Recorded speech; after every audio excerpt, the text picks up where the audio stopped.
birashoboka pe ko umuntu abaho kw'isi akarwana intambara z'ubuzima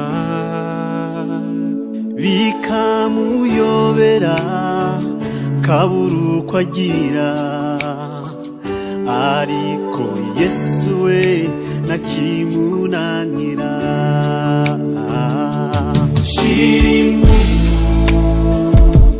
shira ubwoba n'ukuri, nzi ibyo nzabagirira.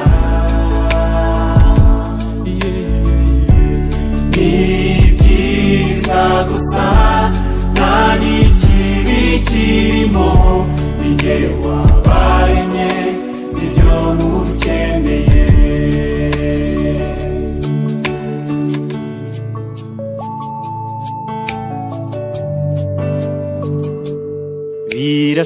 Birashoboka pe ko umuntu abaho kw'isi, isi y'ibibazo yuzuye umuruho, umuntu akabaho nta byiringiro,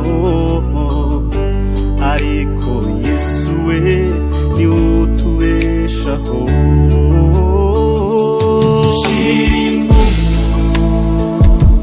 shira ubwoba n'ukuri, nzi ibyo nzabagirira.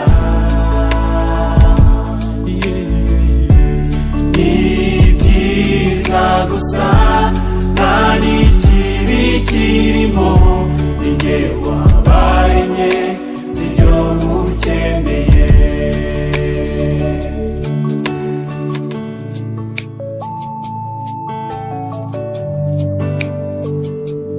mpagaze ahamya ko Yesu ari intwari, iyo umutabaje aragutabara, akavuga rimwe ibibazo bigahunga, kuko ibyo yakoze i Karuvari birahagije. None se niki gitumurira? Wahaye Yesu umwanya mu mutima wawe, akakuyora akakumara ubwoba, kwiyo ufite uwo mwami uba ufite byose. shira impumu, shira ubwoba n'ukuri, nzi ibyo nzabagirira. Ni byiza gusa, ni byiza gusa nta n'ikibi kirimo, ni jye wabaremye nzi ibyo mukeneye.